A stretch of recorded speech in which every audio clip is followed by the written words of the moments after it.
What an amazing, stunning end as the Falcons just sit there in disbelief as they blow the end of this game.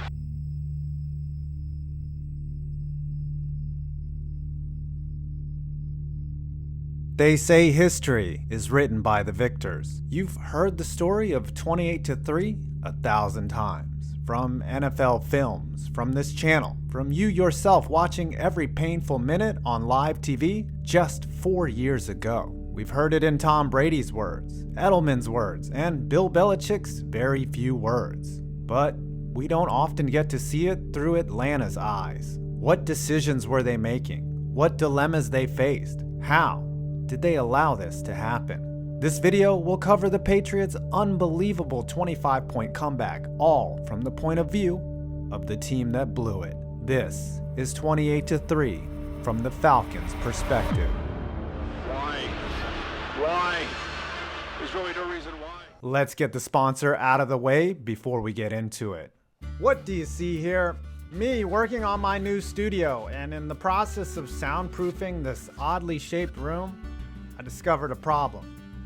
Before I started, I bought a book I really wanted to read. If you have basic common sense, you know it's impossible to mud drywall and read at the same time. Then a light went off in my head. Audible, literally the world's largest supply of audiobooks. Duh. So I went on the app, found the audiobook version of the E-Myth Revisited, and shabam, I was in business. And since I just signed up, the first 30 days were free. And looking at it, there's so much more than audiobooks. There's podcasts, there's entertainment, bestsellers. The best part is, when you become a member, you get 1 credit every month, good for any title in the premium selection, and full access to the Plus catalog. Literally thousands of titles are available to you at your fingertips. Stop wasting your time in the car on drives listening to the same songs over and over again. Learn something valuable. So after this video, head on over to audible.com/5points or text the words 5 points to 500-500. Again, go to audible.com/FIVEPOINTS or text that to 500-500. I've made it even easier for you with a link below. Thank you, Audible, for supporting this channel, and hopefully I can finish this studio soon.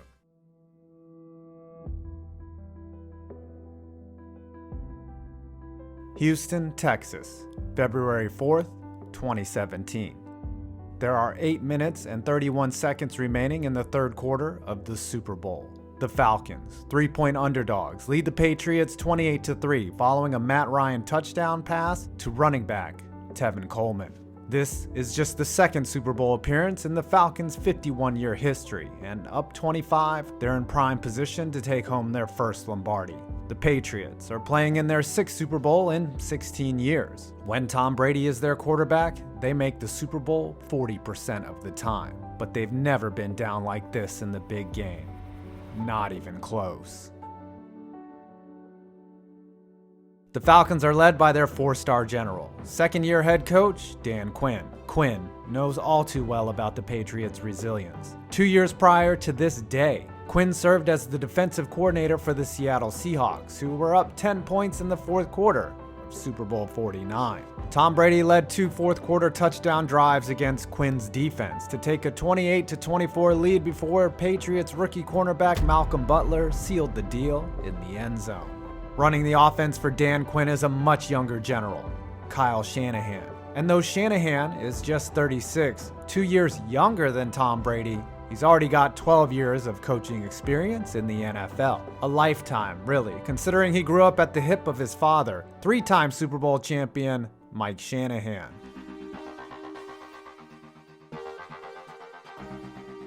The younger Shanahan's offensive scheme, handed down by his father and adapted by him to fit the modern NFL, has unlocked the full potential of Atlanta's elite offensive talent. Before the arrival of Shanahan, quarterback Matt Ryan was well regarded, a Rookie of the Year in 2008 and a 3-time Pro Bowler, though never considered the best in the league. That all changed during Ryan's second year in the Shanahan offense when the Falcons caught fire. Able to play off a running attack that was good for 4.6 yards per carry, Matt Ryan had the most prolific and most efficient year of his life. throwing for 38 touchdowns and just 7 interceptions. This was a dangerous offense, a testament to scheme for sure, but also the elite playmaking of 6-year wide receiver Julio Jones. Jones was named All-Pro in 2016 thanks to his 17 yards per reception. Running back Devonta Freeman earned a second straight Pro Bowl nod, and Matt Ryan earned his first MVP, edging out the runner-up, Tom Brady, by a margin of 15 votes. With that kind of production on offense, it didn't take much on defense to win games, and the Falcons D, led by rather obscure field general Richard Smith, found a way to keep it close. 29th in points allowed, 25th in yards allowed, they kept Falcons games watchable, but they had grown more competent over the course of the year. A major reason the Falcons won 6 straight games after starting 7-5. Most recently, on the NFC side of the playoffs, the Falcons D held Russell Wilson and Aaron Rodgers to just 20 and 21 points respectively. Now that we know who the Falcons are, let's cut to the second quarter of the Super Bowl. So far, the Falcons defense hasn't allowed a single point from Tom Brady and the Patriots. The Falcons are up 14-0, but the Pats have driven down to their 23-yard line with 2:35 left in the half. How did we get here? After a coin toss from George H.W. Bush, the opening quarter of Super Bowl 51 didn't provide much in the way of entertainment to fans who wanted to see some offense. The Patriots crossed the 50-yard line twice before the Falcons do it once, but Atlanta's young defense keeps making plays at the right time. Courtney Upshaw and Grady Jarrett combined for back-to-back sacks to quash a Patriots drive that makes it to the Atlanta 40. The Falcons are playing tight man coverage across the board and running inside stunts to push the middle of the pocket and give Brady nowhere to step up. The Falcons are able to play tight man because they don't have to worry about New England's best receiver, future Hall of Fame tight end Rob Gronkowski, who was placed on IR back in December and is watching in street clothes. Even with Gronk out, the Falcons still need to get pressure up front to keep Brady from finding the open man. Instead of sending NFL sack leader Vic Beasley around the edge, the Falcons have him line up against Patriots right tackle Marcus Cannon and quickly crash inside, which has the Pats O-line confused and rapidly losing ground for Brady to maneuver. Beasley isn't getting to the QB this time, but that's not his job. The man who had 15.5 sacks during the season lets his teammates get the shine while he clogs the middle and puts his arms up to block off passing lanes for Brady. So long as the rush gets there, the defense is holding up. Falcons wide receiver Mohamed Sanu is watching their defense from the sideline. Terrified. Look like they seen a ghost.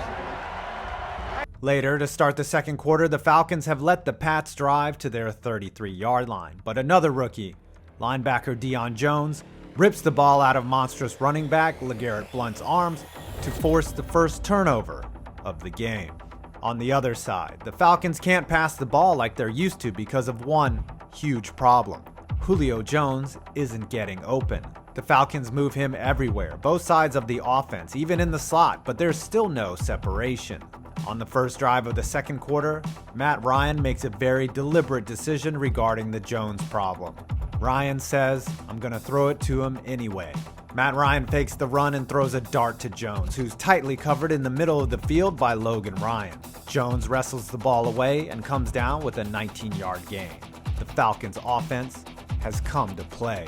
The next snap, it's another 23 yards to Jones, this time on the sideline. Julio Jones was getting doubled in the first quarter, and he's still getting doubled when the Falcons decide to target him anyway. Jones is facing inside technique by Logan Ryan, and he's also shadowed by a safety over the top. The first pass is a calculated bet that Jones will steal a 50-50 ball. The second pass takes advantage of the inside technique played by Logan Ryan. 2 plays later, the Falcons draw first blood when Devonta Freeman bounces a run outside the tackles and dives into the end zone for the game's first points. The Falcons' confidence is soaring. The defense forces a quick 3 and out, and a red-hot Falcons offense has no time to cool off. With the coverage still tilted towards Jones, Ryan zips the ball to inside receiver Taylor Gabriel, who is a full 8 inches shorter than Julio Jones, but has the distinct advantage of getting to exploit open voids in the coverage left by Jones's gravitational pull. The Falcons go back to Julio on the next play, reminding New England he's still a threat, before Matt Ryan lofts a perfect ball in the end zone to rookie tight end Austin Hooper. 14-0 Atlanta. They are winning all the battles in this war, and they are just getting started. While Julio Jones was being blanketed by Eric Rowe and Devin McCourty in the slot, Hooper was left alone with Patrick Chung. Once too timid to test the Pats D, the Falcons offense is playing them like a fiddle, manipulating them into allowing big play after big play. Since Matt Ryan made the decision to let loose, the Falcons are averaging 13.3 yards per play and have scored 2 touchdowns in the span of 3.5 minutes. Up 2 scores, the Falcons face a critical defensive series. They can let the Patriots back into the game or make a stop to allow their offense another chance to score before halftime. After the Pats had strung together a 14-play drive that took them to the Falcons' 23, a drive that included 2 defensive holding calls that erased 2 third-down stops, Atlanta's D is faced with 3rd down and 6, 2:36 left to go in the half. Sanu watches from the bench. We about to get a pick, though. A few moments later, Falcons defensive player Robert Alford is in the end zone. Just as they had done all first half, the Falcons stay aggressive on D, leaving their outside corners on an island while the other defenders bite on the short throws. With no Gronk to worry about, Alford sees Brady try to fit the ball into Danny Amendola on a follow route and jumps the pass. It wasn't just great instincts by Alford. They had seen the play on film, and they also found a way to trick Brady. Like the rest of the corners, Alford had been playing man on Edelman all game, up until that 3rd down when he disguised his zone as a man and broke on Amendola's route. Edelman was open in the middle of the field, but he shouldn't have been had the Falcons played man. Brady had been fooled. Again, Sanu chimes in on the sideline. Never comfortable. We about to put up 40-something on their ass. But I'm saying, they never seen anything like this.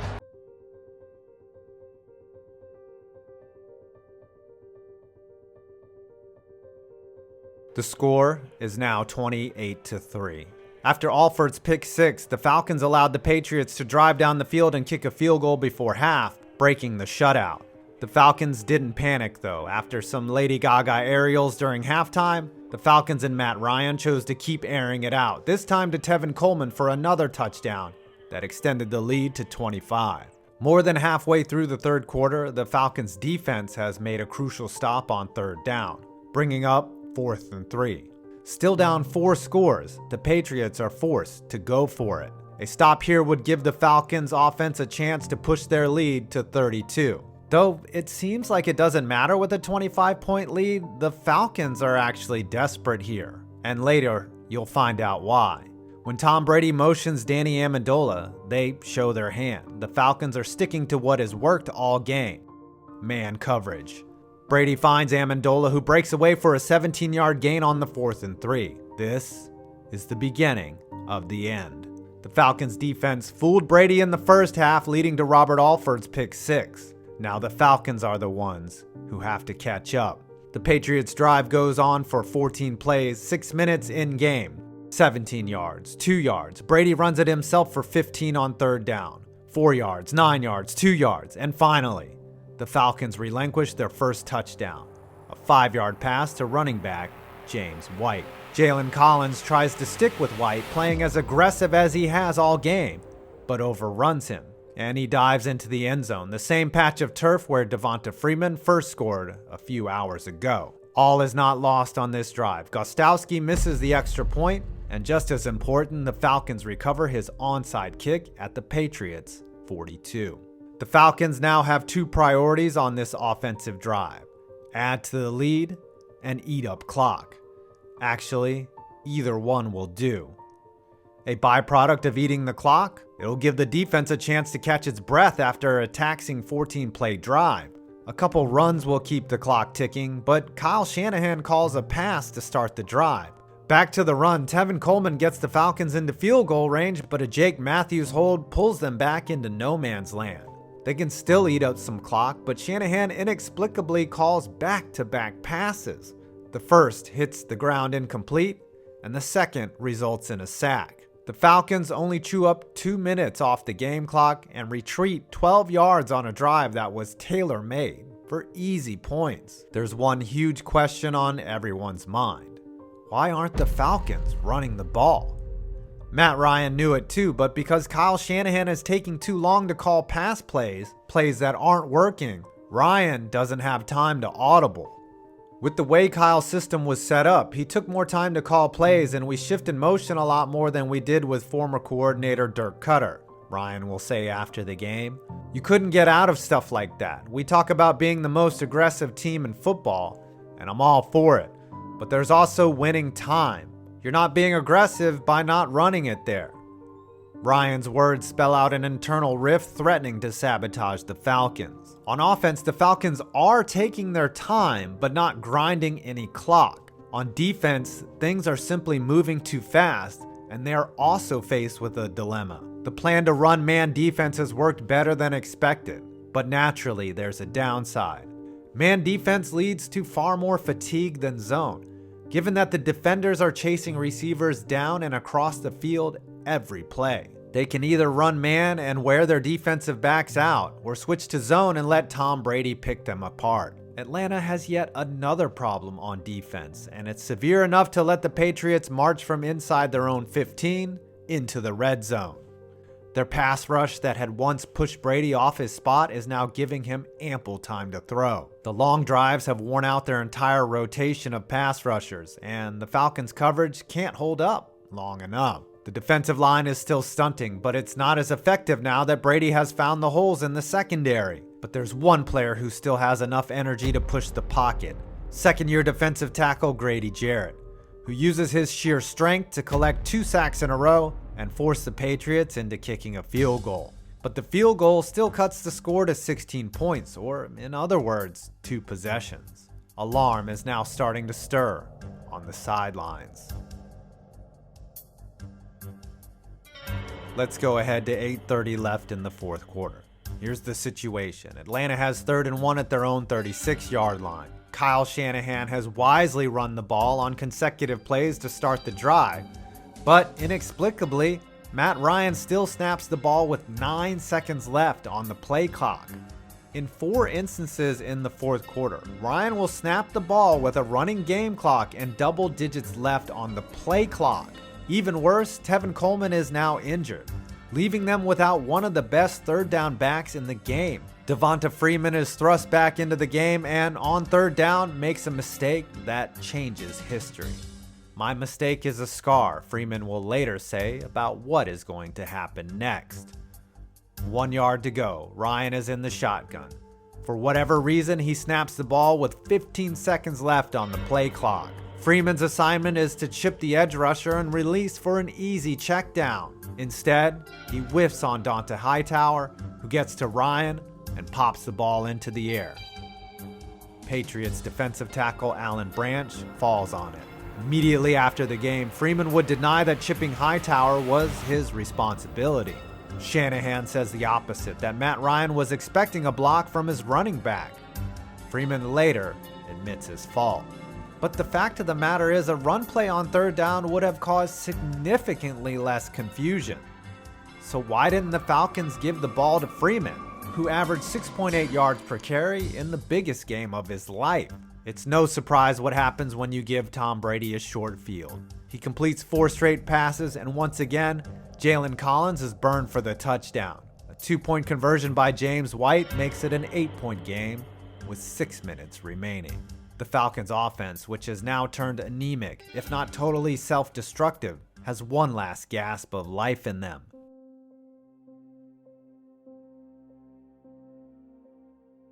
Devonta Freeman gets a chance to atone for his earlier gaffe, catching a short pass and running free for 39 yards. Now, they look towards a man who had been forgotten about since the first half. Matt Ryan has not targeted Julio Jones since there were 10 minutes and 11 seconds left in the second quarter. Ryan forces it to Jones, using the aggressive mindset that initially unlocked their offense. It works. Jones stretches and taps both toes in bounds to make one of the most spectacular catches, not just in Super Bowl history, but in any game, ever. Jones will be targeted 4 times in this game. He catches all 4 of them, and now the Falcons are in the driver's seat. Even though their 25-point cushion has shrunk to just 8, they have the ball at the 22-yard line with 4 minutes and 35 seconds left in the game. If they run the ball 3 times and gain 0 yards using all of the play clock and assuming the Patriots save their timeouts, Matt Bryant can attempt a 39-yard field goal and give the Falcons an 11-point lead with roughly 1 minute and 55 seconds left in the game. The red and black confetti awaits. The Falcons run the ball once. The thought is to get as many yards as you can, Shanahan will say after the game. We were right there on the fringe. It was by no means an easy field goal. If you do pass, there are 2 things you absolutely can't do. You can't throw an interception, and you can't take a sack. Matt Ryan did the latter, losing a calamitous 12 yards. The 39-yard field goal that Shanahan believes is by no means easy has now become a 52-yard field goal. On 3rd down, the Falcons refuse to run again, but their gamble appears to pay off. Ryan hits Mohamed Sanu on the left sideline for 9 yards. However, there's a flag. Ryan, now normally calm, cool, and collected, starts to crack. He gets off the ground and asks his lineman, Check the call. What the guys? Did you hold? I did not. Tom Compton didn't hold, but Jake Matthews did, and it's not debatable. It's now a 62-yard field goal, which would equal Bryant's career high, even in perfect conditions under the dome. It's too much of a risk to try. If it's no good, the Patriots get the ball at the Falcons' 48-yard line. So you might as well throw and set up a reasonable field goal attempt. They finally make the right call. Ryan throws it, but it's out of the reach of Taylor Gabriel. Almost poetically, the errant pass bounces at the feet of the kicker, Matt Bryant. Julio Jones is wide open for a quick 5 yards and maybe more. Ironically, this is when Jones doesn't get the ball. It's at this point the Atlanta Falcons have lost the Super Bowl. Everyone watching knows what will happen, even the Falcons themselves. The whole world knows Tom Brady will lead the Patriots 91 yards down the field. It's just a matter of how. The defense exhausted, the offense confused, the sideline in disarray. The inevitable happens. 3rd and 10, Wentz off the corner. Pass is caught by Hogan. Can't get out of bounds. Strong temper out there. Coming up for a big play. Near sideline Mitchell. What a half he's had. Here's Edelman broken up, and the pass is no sign yet. That's incredible. It's amazing concentration by Julian Edelman to be able to make a play on that. Ruling on the field with a completed pass. We'll review the play. The ball was resting on the arm of Ricardo Allen on 1st down. Brady underneath. Finds White. White down inside the 10. From the 8, Brady finds his man. And a touchdown, James White.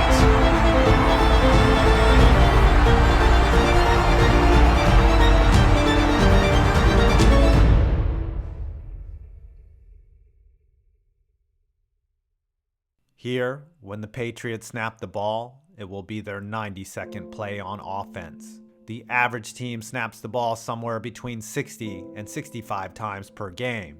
They've possessed the ball for 40 minutes and 20 seconds. The Falcons have had it for just 23 minutes and 27 seconds. The Falcons' defense has lived on man coverage, and now they're dying by it. The big guys who were pushing the pocket into Brady's face in the first half are now gassed and no longer collapsing number 12's favorite patch of real estate. A touchdown wins the game.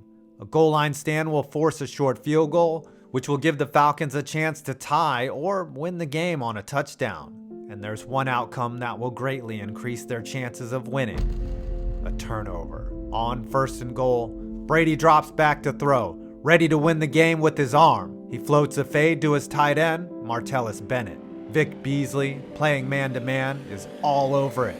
He extends his left arm to grab the ball away from its intended target. The ball caroms off his hand and hits the ground, incomplete. One play later, the game is over. He's in! Patriots win the Super Bowl! There are two main factors that led to the Falcons committing the greatest choke job in Super Bowl history. The first was their inability to get off the field defensively in the second half.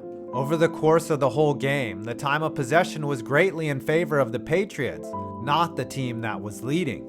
Even though the Patriots' offense was outgained by 1.6 yards per play by the Falcons' offense, they converted 50% of their third downs. Their short passing game also included plenty of crossing routes, which again forced Atlanta's defenders in man coverage to follow receivers across the field, tiring them out.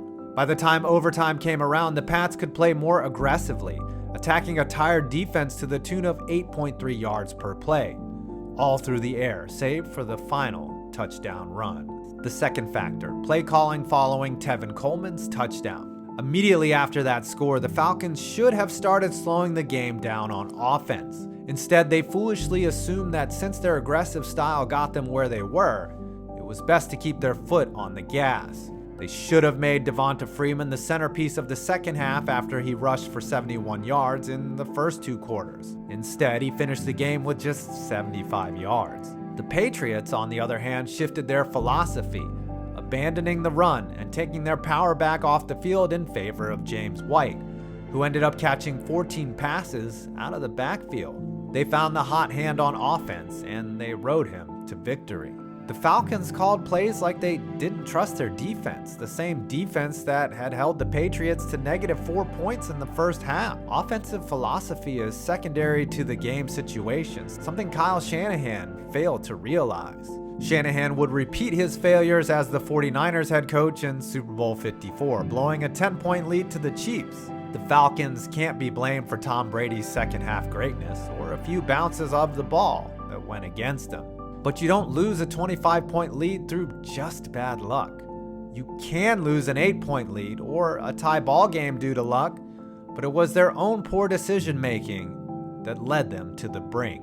Richard Smith was fired almost after the game. Shanahan left to go coach the 49ers. Quinn would spend 4.5 more seasons in Atlanta before he was fired after an 0-5 start in 2020, moving on to become the defensive coordinator of the Dallas Cowboys. Both the franchise and the city of Atlanta may never recover from the loss. They say history is written by the winners, but in 28-3, it was the losers who spun this tale of epic collapse.